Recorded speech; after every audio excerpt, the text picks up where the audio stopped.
저희 이제 성경 봉독 같이 하고 설교 나누도록 하겠습니다. 오늘 신명기 8장 3절 말씀 나오면 같이 봉독하도록 하겠습니다.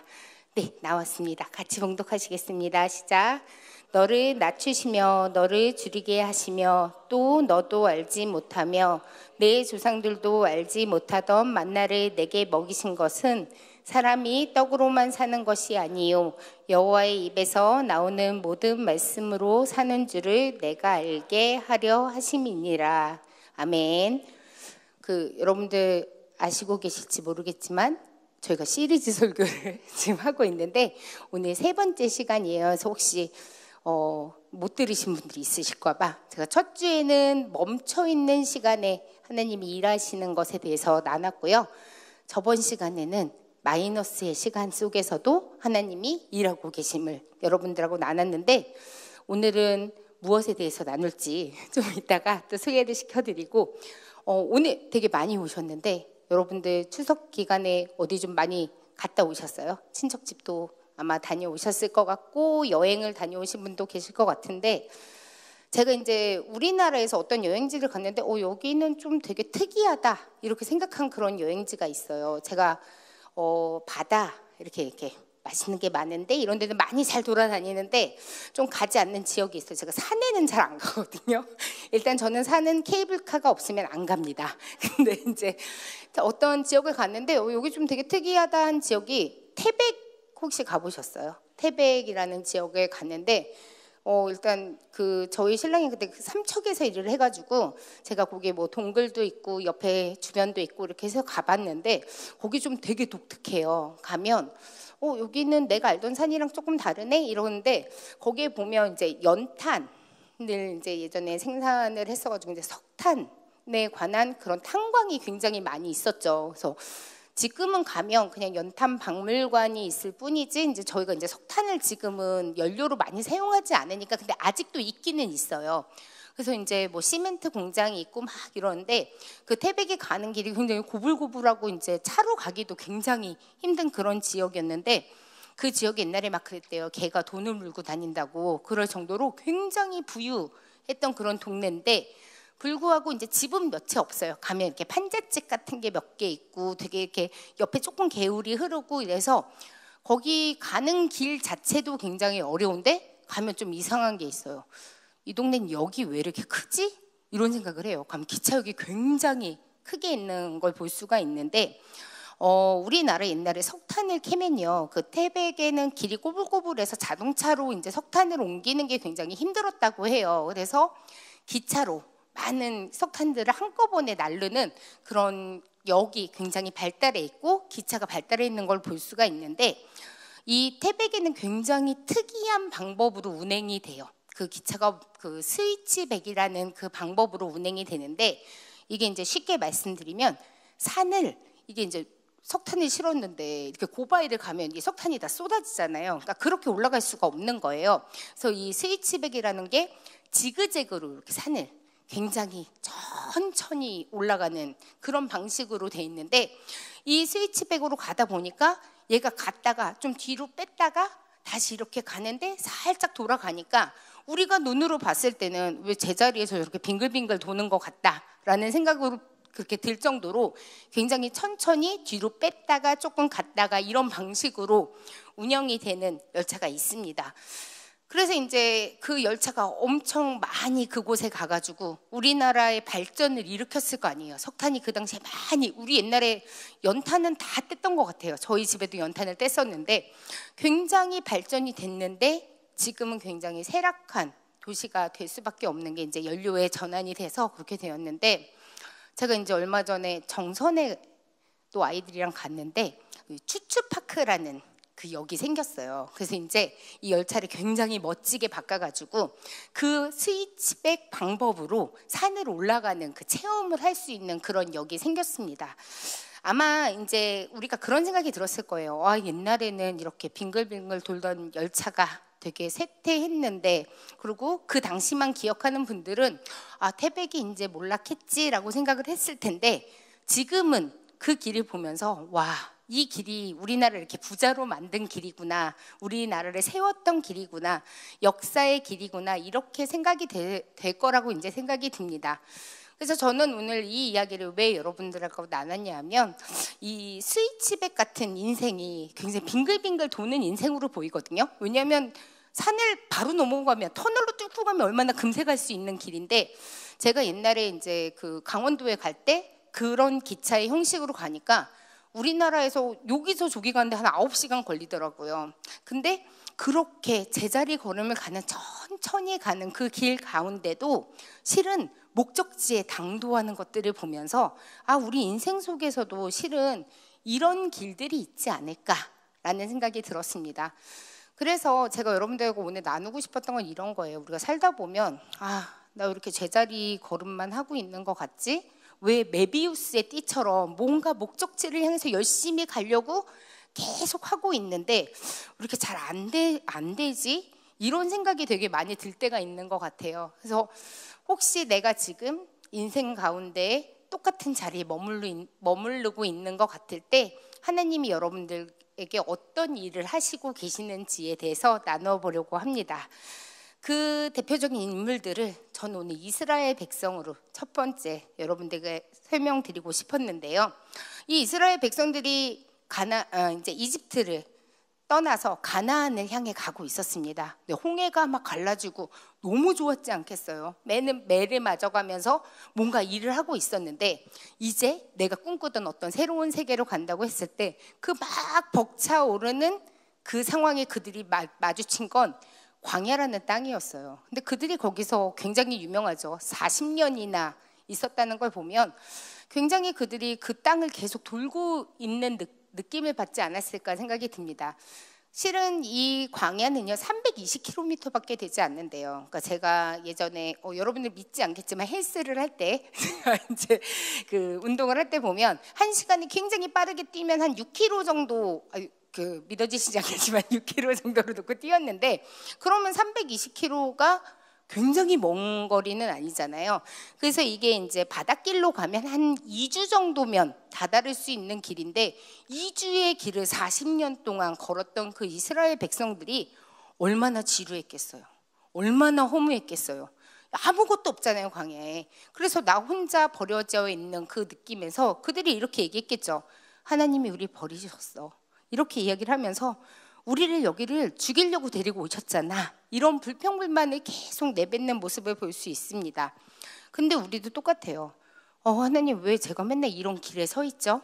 하나님 왜 이렇게 돌아가게 하시죠? 그렇게 말하면서 제일 많이 하시는 말이 뭔지 아세요? 죽지 못해서 살아요. 이런 이야기를 우리가 아무렇지도 않게 매일매일 하는 그런 행동들을 볼 수 있습니다. 근데 하나님이 그 40년의 시간을요 실은 매일매일 계수하고 계셨습니다. 왜냐하면요 하나님은요 출애굽기 13장 17절에 뭐라고 이야기를 하시냐면요, 하나님이요 그 블레셋 사람의 땅의 길은 가까울지라도 하나님이 그들을 그 길로 인도하지 않으셨다고 이야기를 해요. 이건 다 하나님의 계획이에요. 그러면서 하나님 말씀하시기를요, 이 백성이 전쟁을 하게 되면 마음을 돌이켜 애굽으로 돌아갈까 그렇게 걱정을 하셨다고 이렇게 이야기가 나와요. 하나님이 선택한 길은요 빠른 길이 아니에요. 하나님이 선택한 길은요 가장 안전한 길을 선택하신 거예요. 왜냐하면요 이스라엘 백성이요 군대와 전쟁이란 단어는요 그들하고 전혀 어울리지 않는 얘기예요. 왜냐하면 그들은 전직 노비였어요. 종이었단 말이에요. 그들은 군대를 가지고 있는 그런 무기를 갖고 있는 자들이 아니었어요. 그래서 하나님은 그 노예의 습관을 가지고 있는 사람들이 가장 안전한 길로 가야 된다고 생각을 하신 거예요. 그래서 신명기 8장 2절에 이렇게 기록이 돼 있어요. 내 하나님 여호와께서 이 40년 동안에 내게 광야길을 걷게 하신 것을 기억하라. 이는 너를 낮추시며 너를 시험하사 내 마음이 어떠한지 그 명령을 지키는지 지키지 아니하는지 알려 하심이라. 이렇게 말씀을 하세요. 그러면 이 시간이 무슨 시간이냐면요, 하나님은 그들이 훈련받기를 원했던 거예요. 왜냐하면 그들은요 믿음이 하나도 없는 자들이었어요. 그들은 그냥 종 생활만 열심히 한 거예요. 누가 주면 먹고요, 안 주면 굶고요, 때리면 맞는 거예요. 그리고 그들은요, 실은 이름도 없는 자들이 되게 많았어요. 그냥 번호로 불리는 거예요. 야, 3번 너 가서 벽돌 날라, 이렇게 이야기하면 그냥 날르는 자들이었어요. 근데 하나님이 그들의 광야를 걷게 한 시간이요, 그들이 생각하기에는 벌이라고 생각하는 시간일 수도 있지 않겠어요?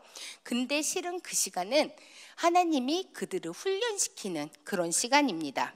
모세는 이제 이렇게 이야기를 해요. 신명기 8장에 광야의 생활이 이스라엘을 낮추고 겸손하게 만들기 위한 시간이라고, 하나님의 훈련의 시간이었다고 이렇게 이야기를 합니다.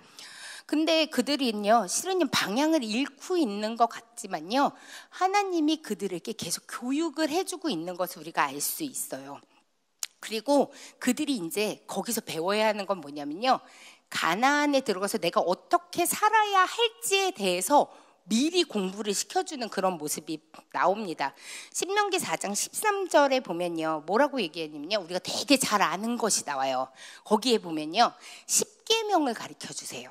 그리고요, 그때 여호와께서 내게 명령하사 너희에게 규례와 법도를 가르친다고 이렇게 이야기를 나눕니다. 이게 뭐냐면요, 그들은 종의 생활을 했잖아요. 그럼 종은요, 가스라이팅을 당해요.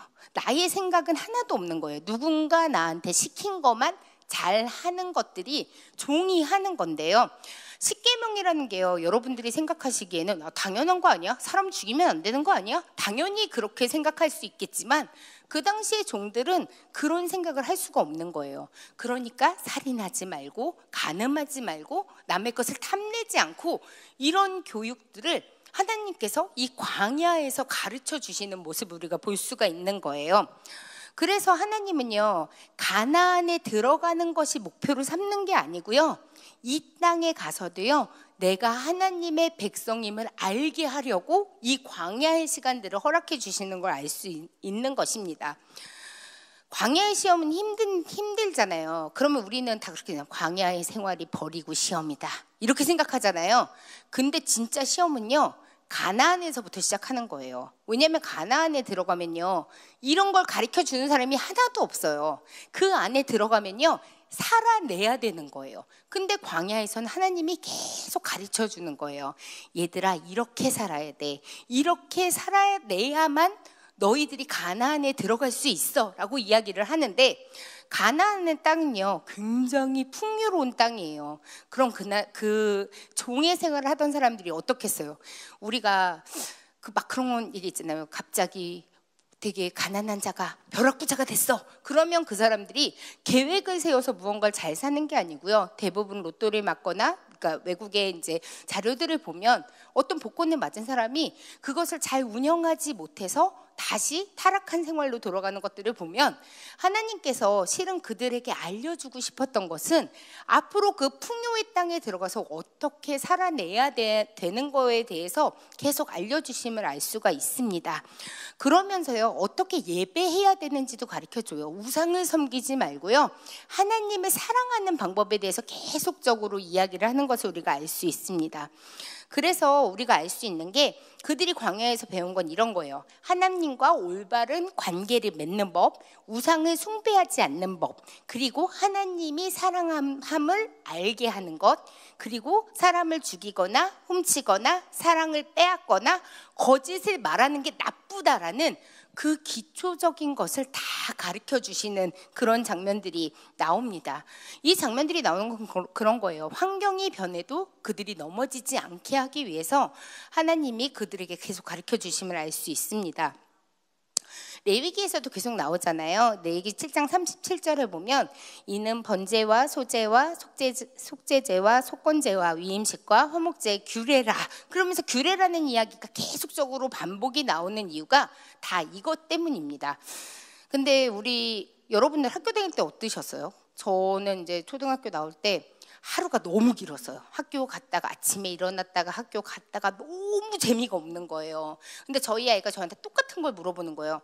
엄마, 왜 학교에 가야 돼요? 왜 내가 학교에서 이런 걸 배워야 돼? 누구나 다 아는 건데 이게 내 삶에 도대체 무엇이 적용이 됩니까? 당연히 애들이 물어볼 수 있죠. 우리가 그곳에서 배우는 게 모든 실생활에서 사용되지는 않는데, 우리가 의무 교육을 받는 건 다 이유가 있어요. 왜냐하면 우리가 글을 읽고 계산을 배우는 그 단순한 지식뿐만 아니라 우리가 사람과의 관계를 맺는 법도 거기서 배우고요.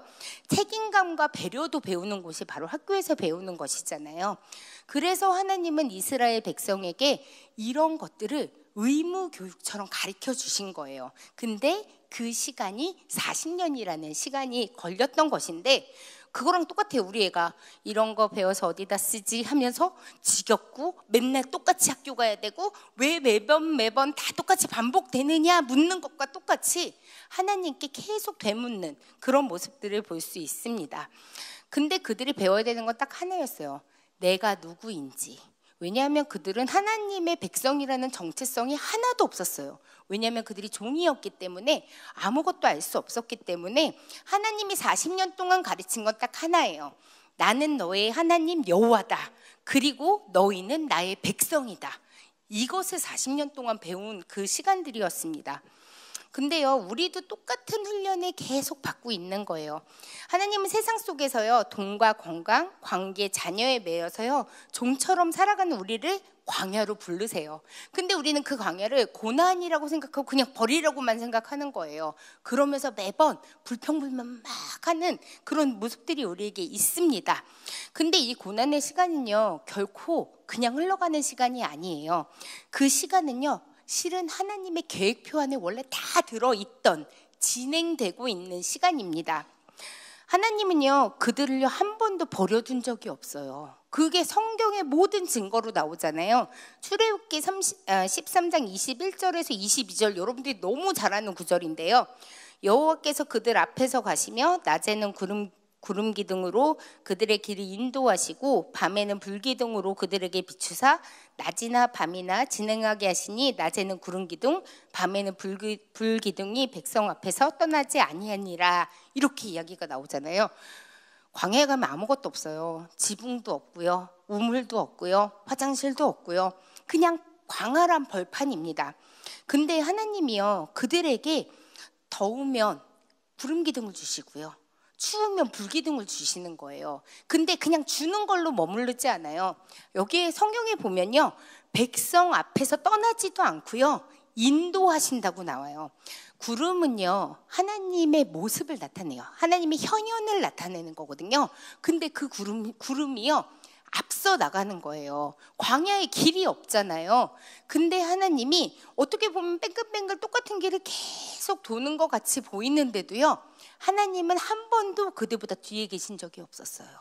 그래서 항상 이정표처럼 먼저 가시고요, 그 백성들이 따라갈 수 있도록 그렇게 용기를 주시는 모습이 계속 진행되면서 나오십니다. 그러면서요, 그들이 어떻게 되냐면요, 신명기 8장 4절에요 이 40년 동안에요 내 의복이 헤어지지 아니하였고요 내 발이 부르트지도 않았다고 이야기가 나와요. 여러분, 어떻게 40년 동안 옷이 하나도 닳지 않았다. 그것 자체가 기적 아닙니까? 하나님이 나와 함께 계시지 않으면요, 이 일 자체가 일어날 수 없는 일이에요. 그래서 그들은 진행형의 기적 속에 살고 있었어요, 원래. 근데 하나님은요, 이 자녀가요, 훈련 중에 낙심하지 않도록 해줘요. 그래서 그분은 보호를 하시는데요, 만나도 주시고요, 메추라기도 주시는데요, 특징이 있어요. 그분이 주실 때는요, 결코 과하게 주시지 않는 거예요. 그래서 그분이 주시는 은혜는 뭐냐면요, 따라올 만큼만 주시는 거예요. 그 구름 기둥이 지나갈 때요, 아마 따라갈 수 있는 속도로 걸을 수 있게 그렇게 해주셨을 거예요. 어떤 사람은요, 다음 날에 만나가 내릴지 걱정했을 수도 있고요, 어떤 사람은 염려하지 않았을 수도 있어요. 되게 태평한 사람들도 있잖아요. 그리고 누군가는 뭐 될 대로 되라 뭐 이렇게 생각하는 사람도 있었을 거예요. 근데 우리 마음에도 그러지 않아요? 하나님이 나를 도와주실까? 근데 이 상황이 바뀔까? 근데 문제는요, 이게 어떻게 생각을 하시면 되냐면요, 어쨌거나 우리는 오늘 하루를 살고 있습니다. 이 살고 있는 것이 진행형 기적입니다. 근데 우리는요, 이걸 맨날 불평불만을 해요. 하나님은 40년의 시간 동안요, 신실하신 기적을 하루도 보여주시지 않은 날이 없었던 거예요. 그래서 그들은 맴도는 것 같이 느껴졌지만요, 실은 계속 무언가가 진행되고 있습니다. 여러분들은 지금 어떤 만나를 드시고 계시나요? 그리고 여러분들은 어떤 옷을 입고 계신가요? 근데 우리는 맨날 그런 생각하잖아요. 왜 지름길로 인도하시지 않지? 거기가 제일 빠른데. 그 길은 안전하지 않기 때문이에요. 왜 내가 원하는 걸 안 주시냐면요, 그게 위험하기 때문에 안 주시는 거예요. 그래서 우리는요, 부족하지 않게 매일매일 은혜로 살아가고 있는 것입니다. 그분이 계획이 더 큰 거예요. 그분이 모든 걸 다 하시고 계시는 거예요. 근데 여러분들 그런 생각할 수도 있잖아요. 그렇다면 그들에게 내려진 은혜는 뭐지? 이런 생각을 할 수 있잖아요. 근데 그들에게는요, 여호수아 세대가 자라나게 해주시는 거예요. 그 진행에는요, 여러분들이 생각할 수 없는 다음 세대가 자라고 있는 것들도 있어요. 근데 갑자기 이런 생각 들지 않아요? 그럼 난 너무 억울한 거 아니야? 걔네만 가나안 들어가고 나는 못 들어가네? 이렇게 생각하실 수 있잖아요. 여러분들은 그 성경 읽으면서 그런 생각 안 해보셨어요? 왜 쟤네만 들어가? 그러면 40년 고생한 사람은 다 잘못된 거 아니야? 그런데요, 그 은혜가 동일해요. 왜냐하면 그들은 40년 동안요, 먹을 거 걱정해 본 적이 없고요, 옷을 걱정해 본 적도 없고요, 발이 부르트지도 않았어요. 그런데 더 놀라운 은혜는요, 내 자녀가 가나안에 들어갈 수 있는 축복도 주셨다는 거예요. 그렇기 때문에 두 은혜가 동일한 은혜예요. 그래서 우리가 억울할 게 하나도 없다는 것입니다. 예를 들어서요, 어떤 한 의대생이 있어요. 근데 이 의대생이 성교를 가려고요, 열심히 공부를 했어요. 의대생이 되기 위해서 공부를 막 하다가 어느 날 교통사고로 죽어요. 그러면 과연 이 죽음은 헛된 죽음일까요? 아닙니다. 하나님의 사명을 감당하려고요, 그 사명대로 걷고 있는 자는요, 그 동일한 은혜 속에 있는 거예요. 그렇기 때문에 우리가 억울해할 필요도 없고 모든 은혜를 감사로 살아낼 수 있습니다. 여호수아의 세대는요, 모두 가나안으로 인도를 했어요. 그게 하나님의 은혜입니다.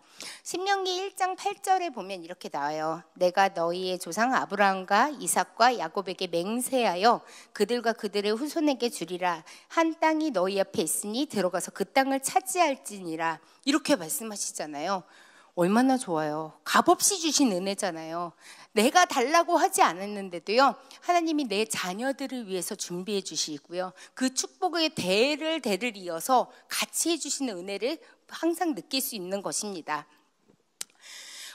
제가 이제 이거에 대해서 이런 생각을 해봤어요. 제가 어렸을 때 아이들 걸음마 연습을 시킬 때요, 한쪽 다리는 제 발에 올리고요, 그 아이의 한쪽 다리를 제 다른 발에 올려요. 그리고 아이를 이렇게 손을 잡아요. 그리고 거실을 뱅글뱅글 도는 거예요. 그러면 저는 그 아이가 머물고 있다고 생각할까요? 그리고 그 아이도 그냥 내가 여기 빙글빙글만 돌고 있다고 생각을 할까요? 그 아이는요, 걸을 수 있는 연습을 하고 있는 거예요. 그리고 그 아이는 그 시간에도 자라나고 있는 거거든요. 그렇기 때문에 하나님이 우리를 그렇게 잡아주고 계시는 거예요. 우리가 걸음마를 잘 못할까 봐, 그리고 우리가 모서리에 걸려서 넘어질까 봐 그 거실을 빙글빙글 돌고 있을 때 그 은혜를 어느 순간 우리가 자라서 깨닫게 되는 것입니다. 저는 그 날이 오늘이셨으면 좋겠어요. 그래서 여러분들이 주님의 그 축복을 충분히 누리셨으면 좋겠습니다. 아마 여러분들이 현실이 부족하다고 느끼시면 제가 소개해드리는 분보다 억울하실 분은 없습니다. 바로 예수님입니다. 예수님은 구유에서 태어나셨죠. 이미 환경이 굉장히 안 좋죠. 말구유에서 태어나셨고요. 그럼 자라면서 풍족하지 않은 목수의 아들로 자라셨어요. 그리고 공생애 동안 굉장히 수많은 시험도 받으셨고 인간적인 그 존엄성을 짓밟히셨는데, 그분이 가장 무엇이 힘들었을까에 대해서 제가 생각을 해봤거든요. 그분의 빙글빙글 도는 제자리는 무엇일까 제가 고민을 해봤습니다. 그게 뭐냐면요, 제가 좀 예수님의 마음을 여러분들에게 전해드릴게요. 예수님이 이렇게 얘기하실 거예요. 야, 너네는 왜 이렇게 나를 못 믿냐? 여러분들에게 이렇게 물어보실 수 있어요. 오병이어의 기적도 보여주고요, 죽은 나사로가 살아나고요, 소경이 눈을 떠요. 다 봤어요, 그 제자들이. 근데 무리를 걷는 그 모습도 다 봤는데요, 그렇게 많이 보여줘도 못 믿어요. 사람들이 믿으라 얘기해도 믿지도 못하고요, 보고도 못 믿고 얼마나 빙글빙글 도시는 것 같았을까요? 근데 그 예수님은요, 우리보다 정말 최악의 상황에 있어요. 무슨 최악의 상황에 있냐면요, 우리는 이스라엘 백성은요, 가나안에 들어갈 거라는 그런 것들이 있었잖아요. 소망이 있었잖아요. 그리고 여러분들은 이 자리에 왜 계세요? 나는 영생과 구원을 믿는다고 생각하시잖아요. 근데 예수님은 절망밖에 없어요. 왜냐하면 예수님의 상황은요, 이제 십자가에 매달리셔야 되는 거예요. 근데 예수님이 그 십자가 앞에서 탄식의 말씀을 하세요. 마태복음 27장 46절에 보면요, 제9시쯤에 예수께서 크게 소리질러 이르시되 엘리 엘리 라마 사박다니 하시니 이는 곧 나의 하나님 어찌하여 나를 버리셨나이까 하는 뜻이라, 이렇게 나오거든요. 여러분, 제가 아까 이스라엘 백성은요, 단 한 번도 굶은 적이 없다 그랬잖아요. 그리고 하나님이 나는 너를 버린 적이 없어, 나는 항상 너와 함께 있어라고 얘기를 했잖아요. 근데 예수님은요, 철저하게 외면당하시고요, 철저하게 버림받으셨어요. 왜냐하면요, 하나님의 목적이 이루어지셔야 했기 때문에 그걸 순종하신 거예요. 자기의 아버지가요, 자기를 버린 거예요. 그 철저한 버림 속에 얼마나 괴로우셨을까요? 하나님은 우리를 단 한 번도 버리신 적이 없지만 독생자인 그분을요, 우리 때문에 버리신 거예요. 근데 그가 걸으신 길은요, 단 한 번도 가나안처럼 달콤해 본 적이 없으세요. 오히려 우리의 죄를 사하시기 위해서요, 좌절을 겪으셨지만 예수님은 그 순간에도 순종을 하셨고요, 하나님의 진행 신호를 무시하신 적이 없어요. 예수님은 한 번도 자신의 뜻대로 행하신 적이 없거든요. 언제나 삶의 방향은 딱 하나였어요. 그냥 하나님의 진행 방향대로 가는 것. 근데 우리는 광야를 걷는다고 계속 불평을 하죠. 예수님은 그 모든 것들을 다 그냥 순종으로 감사로 하신 분입니다. 우리 지하철 타면요, 가끔씩 이런 방송이 나와요. 지금 앞 열차와의 간격 조정을 위해 잠시 정차 중입니다. 그러나 곧 정상 운행하겠습니다. 이런 거 들어보신 적 있죠? 그러면 우리는 다 그렇게 생각하잖아요. 아, 지금은 서 있지만 얘는 목적지로 가고 있어. 그리고 지금은 천천히 운행하고 있지만 그곳에 갈 거라는 걸 우리가 항상 알고 있어요. 근데 우리의 시간이요, 광야에 있다면요, 조절되고 있는 거예요. 이제 우리는 그 목적지를 향해서 가는데요, 조금 돌아가는 것 같을 때도 있어요. 그렇지만 우리 2호선 타면 그렇잖아요. 우리 2호선을 순환선이라고 얘기하지만 2호선 순환선 탔다고 나 길 잃었다고, 나 가고 싶은데 못 갔다고 얘기 안 하시잖아요. 잠실 가실 분들은 잠실 가시고 홍대 가실 분들은 홍대 가시잖아요. 우리는 그 목적지를 향해서 계속 진행 중으로 가고 있는 것입니다. 하나님이 우리에게 이야기를 하시는 거예요. 내가 인생의 간격을 조절하고 있어. 그래서 그 목적지까지 가는 동안 너는 시간을 허비한다고 생각할지 몰라도 나는 조율하고 있는 거다.